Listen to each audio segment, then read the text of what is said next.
Assalamualaikum warahmatullahi wabarakatuh. Perkenalkan nama saya Suryani. Saya salah satu dosen untuk mata kuliah statistik. Pada kesempatan kali ini saya akan membahas mengenai distribusi sampling.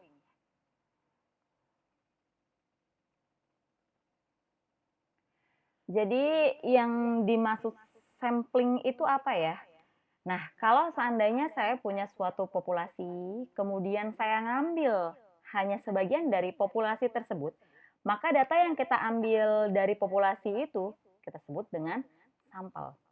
Nah, distribusi dari sampelnya ini kita sebut dengan distribusi sampling, begitu ya.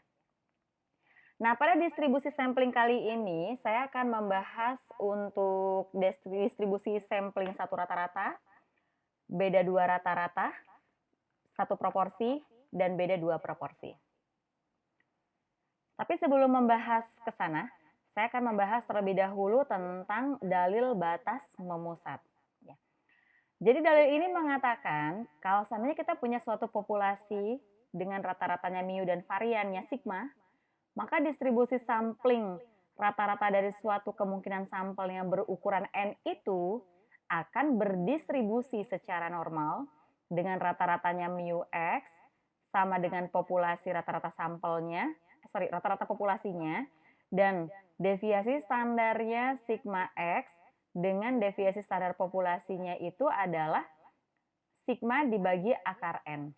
Nah, dengan asumsi bahwa ukuran sampelnya yang kita ambil ini cukup besar. Nah, itu tentang dalil batas memusat ya. Nah, kemudian kalau ukuran sampelnya cukup besar, maka otomatis distribusi rata-ratanya itu akan mendekati normal. Tidak peduli apakah populasinya itu sebenarnya berdistribusi normal atau enggak. Cuman sampelnya itu, distribusi rata-rata sampelnya itu udah pasti akan mendekati normal.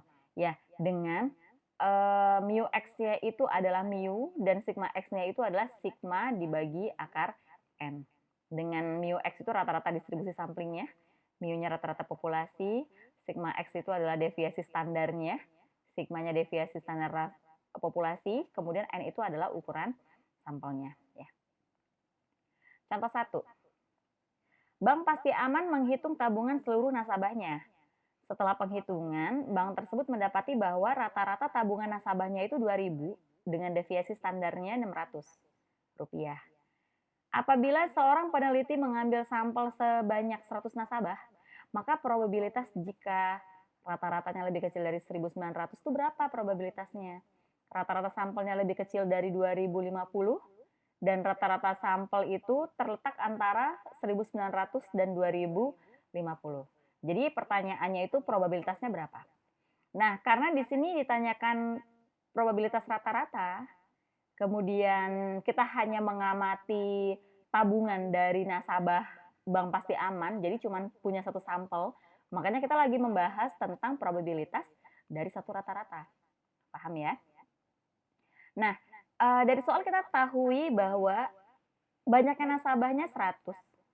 Mu-nya ini berarti rata-rata dari semua tabungan nasabahnya 2.000. Kemudian sigmanya adalah 500. Sehingga kita peroleh, tadi dari rumus kita tahu bahwa mu x itu sama dengan mu, sama dengan 2.000. Dan sigma x-nya sama dengan sigma per akar n. Nah, sigmanya sendiri 600 atau 500 ya? Oh, oke, 600. Saya salah ketik ya. Jadi di sini harusnya 600. 600 dibagi akar 100, hasilnya 60 gitu. Nah, kemudian tadi kita punya 3 kasus yang harus kita selesaikan. Yang pertama, di mana rata-rata sampelnya lebih kecil dari 1.900. Berarti probabilitas X-nya kurang dari 1.900. Sama dengan P. Nah, ini X-nya ini karena tadi kita berasumsi dia berdistribusi normal, makanya kita langsung transformasikan ke normal. Nah, rumusnya dari X menjadi Z itu kan adalah X min mu X dibagi sigma X. Udah kita pelajari di pertemuan ke-5 ya. Nah, sekarang kita tinggal substitusikan aja. X-nya dari soal diminta kan 1900. Mu X-nya tadi kita udah punya 2000, kemudian sigma X-nya 60. Nah, kita peroleh nilai dari PZ kurang dari min 1,67 gitu. Nah, ketika kita gambarkan dalam kurva normal, karena nilainya negatif, berarti kan otomatis dia kan pas di puncak ini nilainya 0. Berarti kalau min 1,67 berarti dia ada di sebelah kirinya. Karena kurang dari, maka yang diminta ini adalah daerah yang diarsir. Nah, untuk mengetahui nilai dari PZ kurang dari min 1,67, kalian tinggal lihat tabel normal. Gitu. Tadi berapa? Min 1,67. Min 1,607 berarti. 07. Nah, ini 07. Gitu. Berarti 0,0475. 0,0475 gitu. Jadi nilai dari PZ kurang dari min 1,67-nya itu adalah ini. Sehingga probabilitas rata-rata sampel lebih kecil dari 1900 adalah, kalau saya jadikan dalam persen, berarti 4,75%. Bisa dipahami sampai di sini? Baca tabel normalnya dan menyelesaikan kasus satu rata-rata? Ya, oke. Saya lanjutin ya. Nah, tadi kita juga diminta untuk mencari rata-rata sampel lebih kecil dari 2050. Sama persis dengan contoh yang tadi, berarti X kurang dari 2050, kemudian kita transformasi menjadi distribusi normal, ya, masukkan ke rumus ini, kita peroleh Z-nya kurang dari 0,83. Nah, karena 0,83 positif, maka nanti kurvanya dia di sebelah kanannya 0. Kalau kita ilustrasikan dalam distribusi, dalam kurva normal, ya. Nah, sekarang kalian tinggal lihat tabel normalnya. 0, berapa tadi? 83. 0,8 berarti cari yang 0,3. Nah, ini. 0,7967. Nah, sama ya. Gitu. Jadi kasih kesimpulan. Jadi probabilitas rata-rata sampel lebih kecil dari 2050 adalah 79,67%. Begitu juga dengan kasus yang ini. Ya, karena dia mintanya antara ini dan ini, maka dari X kita langsung transformasi ke normal ya. Sehingga diperoleh rumusnya seperti ini, X-nya yang di sebelah kiri diganti 1900, yang di kanan diganti 2050. Nah, sehingga kita peroleh bentuk yang seperti ini. Kalau digambarkan dalam kurva normal, nah bentuknya seperti ini. Gitu. Min 1,67, 0,83. Jadi kalau mau mencari kurva mencari nilai dari probabilitas ini, berarti kan kita harus mencari PZ-nya kurang dari 0,83, segini semuanya. Kemudian kita kurangin sama yang sebelah kirinya, yang ini, yang tidak diarsir. PZ kurang dari min 1,67. Nah, tadi kita udah cari bentuk ini. Ya, diperoleh 0,7492. Bisa dipahamin sampai di sini? Oke, saya lanjutin ya. Nah, itu kalau tadi distribusi sampling satu rata-rata. Bagaimana dengan distribusi sampling beda rata-rata? Nah, menurut dalil batas memusat, kita punya mu X1 min X2-nya itu ini, kemudian standar deviasinya itu rumusnya seperti ini. Gitu. Contohnya, lampu pijar merek ampuh itu memiliki rata-rata daya tahan 4.500 jam dengan deviasi standar 500 jam. Sedangkan lampu pijar merek baik, jadi kita punya dua merek nih, merek ampuh sama merek baik. Nah, rata-rata daya tahannya 4.000 jam dengan deviasi standarnya 400 jam. Kemudian masing-masing dari populasi itu kita ambil sampel 100 lampu pijar, kemudian kita teliti.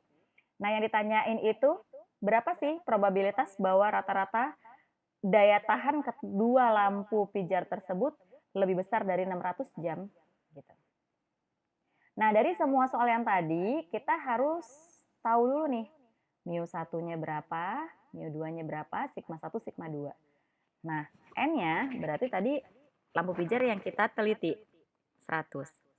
Nah, yang ditanya itu adalah selisih ya. Selisih rata-ratanya. Berarti kalau selisih rata-ratanya X1 min X2. Benar nggak? Lebih besar dari 600. Makanya kalian cari dulu mu X1 min X2-nya. Nah, rumusnya ini. Kita peroleh 500. Kemudian kamu juga cari sigma X1 dikurang X2-nya. Diperoleh ini. Dimasukkan ke rumus yang tadi ya. Kemudian kalian cari Px1 min X2. Jangan lupa kalian transformasi lagi ke normal. Ya. Sehingga diperoleh hasilnya PZ lebih besar dari 1,56. Nah, kalau tandanya lebih dari, makanya harus 1 minus. 1 dikurangin probabilitas Z kurang dari 1,56. Nah, 1,56-nya ini kalian lihat di tabel normal ya. Ini saya sudah berasumsi bahwa kalian sudah bisa baca tabel normal. Makanya saya langsung tuliskan angkanya 0,9406 diperoleh ini. Jadi, ini ilustrasinya ya. Probabilitas bahwa selisih rata-rata daya tahan kedua lampu pijar tersebut lebih besar dari 600 jam adalah segini. Jadi probabilitasnya itu segini. Gitu ya. Oke, kasus yang ketiga untuk proporsi. Kalau proporsi rumusnya seperti ini, di mana P itu adalah proporsinya, X itu adalah jumlah item proporsinya, N itu adalah jumlah seluruh itemnya. Gitu. Nah, sekarang kalau dia itu P-nya ini yang dimaksud sangat besar, maka dia akan membentuk distribusi normal dengan rata-ratanya mu P dan deviasi standarnya itu sigma P. Jadi mu P-nya itu rumusnya adalah X per N, standar deviasinya itu adalah P, 1 min P per N itu di akar. Ya. Contohnya, dari 1000 mobil yang diproduksi, diketahui 100 diantaranya cacat.